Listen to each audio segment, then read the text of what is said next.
Hello, my dear students. Welcome to all in this class of social science. Dear students, in previous module, we have studied about the Khalji dynasty.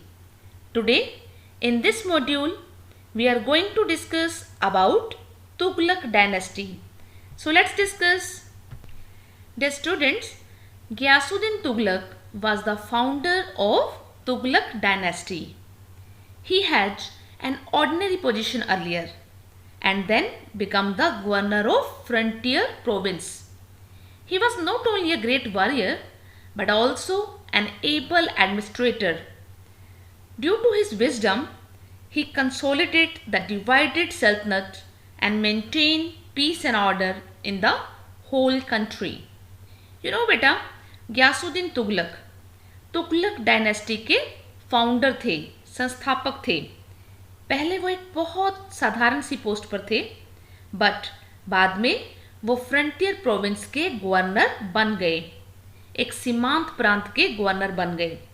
वो न सिर्फ एक महान योद्धा थे बल्कि एक एबल एडमिनिस्ट्रेटर भी थे और अपनी बुद्धिमत्ता के कारण उसने अपनी बिखरी हुई सल्तनत जो कि कई पार्ट्स में डिवाइडेड थी उसको भी इकट्ठा किया और पूरी कंट्री में शांति और व्यवस्था बनाए रखी. Ghiyasuddin Tughlaq was a kind ruler. He wanted to improve the condition of farmers. So, he withdrew some of the taxes which were earlier imposed on them. He died in an accident. In order to welcome him, a pandal was set up. While he was receiving welcome, the pandal fell on him and he died. But it is also said that this was not an accident but a conspiracy done by his son Juna Khan. He wanted to capture the throne early. That's why he made such a conspiracy. The students, Tughlaq एक बहुत ही kind ruler था, बहुत दयालु शासक था. वह farmers की conditions को इम्प्रूव करना चाहता था, इसलिए उसने उन पर से कुछ टैक्स हटा दिए जो कभी किसानों पर लगाए गए थे. बट एक एक्सीडेंट में उसकी डेथ हो गई. उसका वेलकम करने के लिए एक पंडाल सेटअप किया गया था. जब उनका वेलकम हो रहा था तो पंडाल उनके ऊपर गिर गया और उनकी डेथ हो गई. बट ये भी कहा जाता है कि वो एक एक्सीडेंट नहीं था बल्कि उनके बेटे जूना खान के थ्रू की गई एक साजिश थी.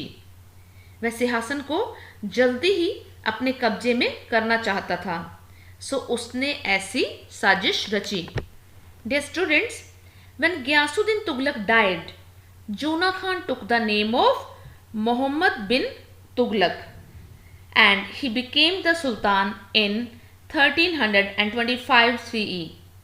He was a well-educated man.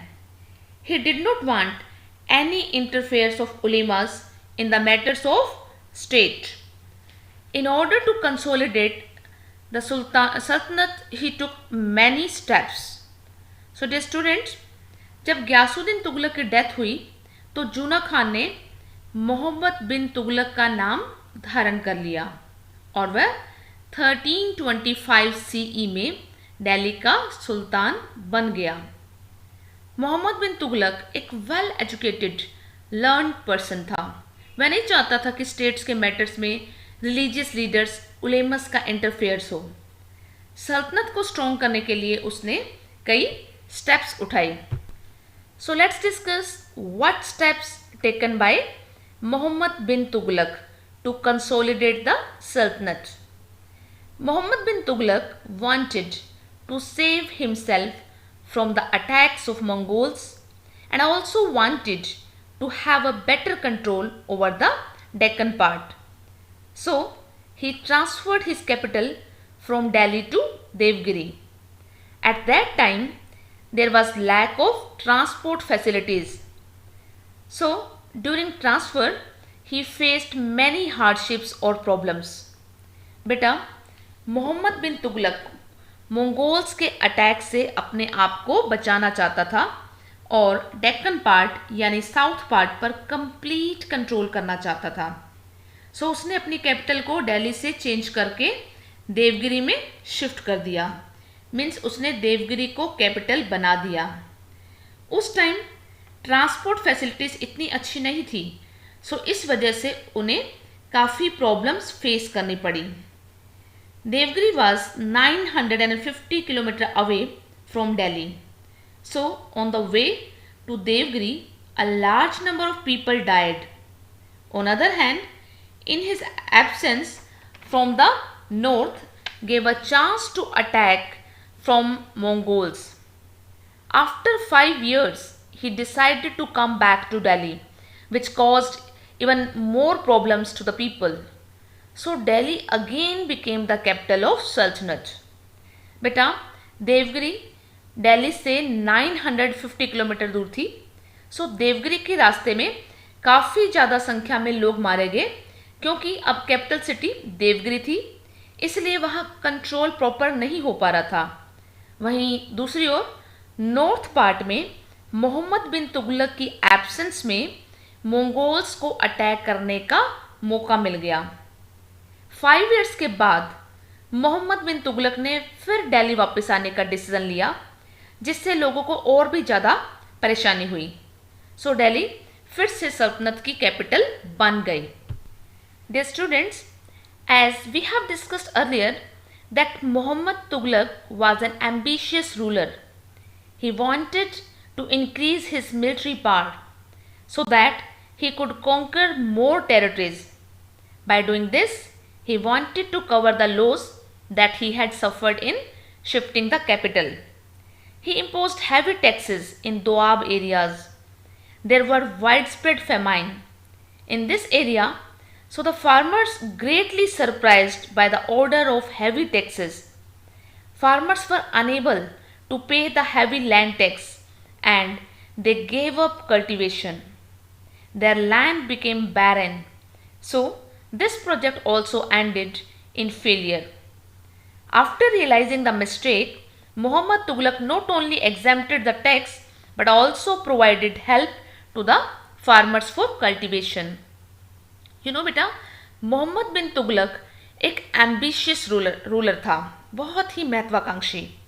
वह अपनी मिलिट्री पावर यानी अपनी सैन्य शक्ति को बढ़ाना चाहता था, सो दैट वो ज़्यादा से ज़्यादा एरियाज़ पर जीत प्राप्त कर सके। वो मैक्सिमम एरियाज़ को हड़पना चाहता था। ऐसा करने के पीछे एक उसका मकसद यह भी था कि जो वो उस नुकसान को भी कवर करना चाहता था जो उसे अपनी कैपिटल शिफ्ट करने में हुआ था। जब उसने अपनी कैपिटल दिल्ली से देवगिरी शिफ्ट कर दी थी, उसने दोआब एरियाज़ में भी काफ़ी हैवी टैक्सेस लगाए, जबकि ये वो एरियाज थे जहाँ अकाल पड़ा हुआ था, मीन्स वहाँ फूड शॉर्टेज थी। सो इन एरियाज़ में फार्मर्स इतने हैवी टैक्सेस की वजह से सरप्राइज्ड हो गए। एक तो ऑलरेडी फेमाइन की सिचुएशन यानी अकाल, और ऊपर से उनके रूलर्स ने उन पर काफ़ी हैवी टैक्सेस यानी काफ़ी ज़्यादा टैक्सेस लगा दिए थे। So farmers were very much surprised from his action. Farmers इतने हैवी लैंड टैक्सेस को पे करने में असमर्थ थे और उन्होंने कल्टीवेशन करना ही छोड़ दिया।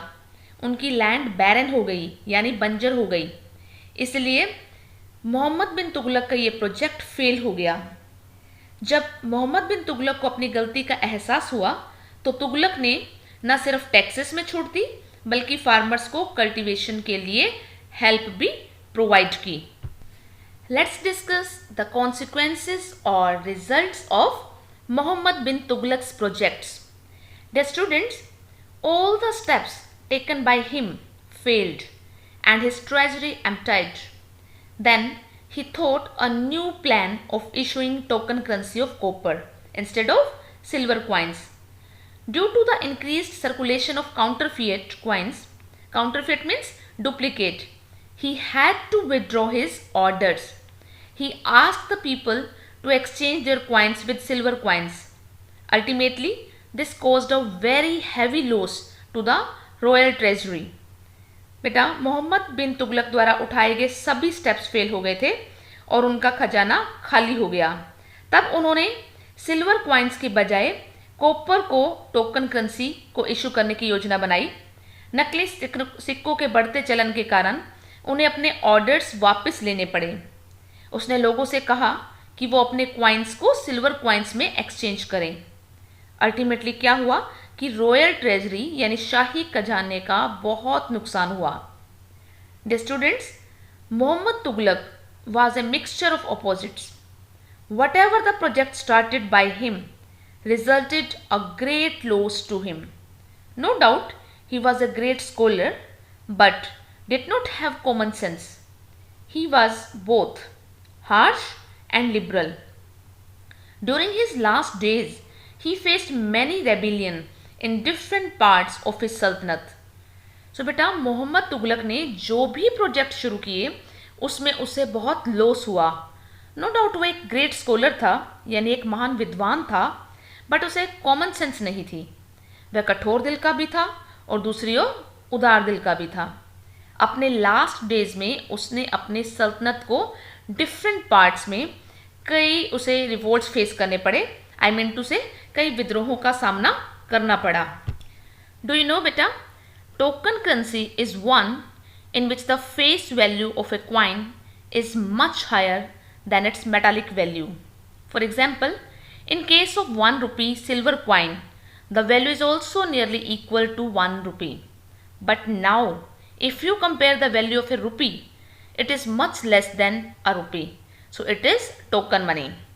So dear students, token money वह होती है जिसमें किसी coins पर printed value उस metal से बहुत ज़्यादा होती है।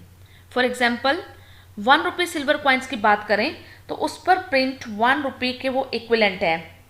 बट अगर अब आप 1 रुपये को कंपेयर करते हैं तो ये 1 रुपये से कम है। मीन्स जब मेटल की वैल्यू कम और उस पर प्रिंटेड वैल्यू ज़्यादा होती है तो वो टोकन मनी है। Dear students, Muhammad Tughlaq did not have any son, so his cousin Firoz Tughlaq was made the Sultan after his death. As he became the Sultan, he tried to oppose the nobles, ulemas and the orthodox Muslims to strengthen his position. He imposed jizya, which was a religious tax on Hindus. बेटा मोहम्मद तुगलक का अपना कोई बेटा नहीं था, सो उसके cousin brothers Firoz Tughlaq को उसकी डेथ के बाद सुल्तान बनाया गया। जैसे ही वह सुल्तान बन गया, उसने अपनी पोजीशन को स्ट्रॉन्ग बनाने के लिए नोबल्स, उलेमास और ऑर्थोडॉक्स मुस्लिम्स यानी कट्टर मुस्लिम को खुश करने की कोशिश की। उसने जजिया लगाया। जजिया बेटा हिंदूज पर लगाए जाने वाला एक रिलीजियस टैक्स था। He guaranteed land and promote the military और orthodox Sunni. He took himself as a servant of God. He changed the religious and administrative policy of Alauddin Khilji and Muhammad Tughlaq. So the students, उसने military और orthodox Sunni Muslims को land provide की और उनको promote किया। उसने खुद को सर्वेंट ऑफ गॉड के रूप में स्वीकार किया। उसने अलाउद्दीन खिलजी और मोहम्मद तुगलक की रिलीजियस और एडमिनिस्ट्रेटिव पॉलिसीज़ को चेंज कर दिया। Dear students, let's discuss about reforms made by Firoj Tughlaq. Firoj Tughlaq made many reforms to remove the grievances or problems. He constructed many canals and tanks. Land revenue was reduced. He opened markets to sell the surplus produce. New coins were introduced. In order to promote education, he opened many schools and gave grants to promote literary activities. He helped the poor Muslims. He planted 1200 fruit gardens around Delhi and made new cities like Hisar, Jaunpur, Firozabad, Firozpur, etc. Sanskrit texts were translated into Persian language. So dear students, Firoz Tughlaq ने complaints और problems को remove करने के लिए कई सुधार किए। उसने कई कैनाल्स एंड टैंक्स भी कंस्ट्रक्ट करवाए। लैंड रेवेन्यू यानी लैंड पर लगने वाला टैक्स रिड्यूस कर दिया गया था। उसने सरप्लस प्रोडक्शन को बेचने के लिए मार्केट्स खोले, न्यू क्वाइंस इंट्रोड्यूस किए, एजुकेशन को प्रमोट करने के लिए उन्होंने कई स्कूल्स खोले और लिटरेरी एक्टिविटीज़ को प्रमोट करने के लिए ग्रांट भी दी।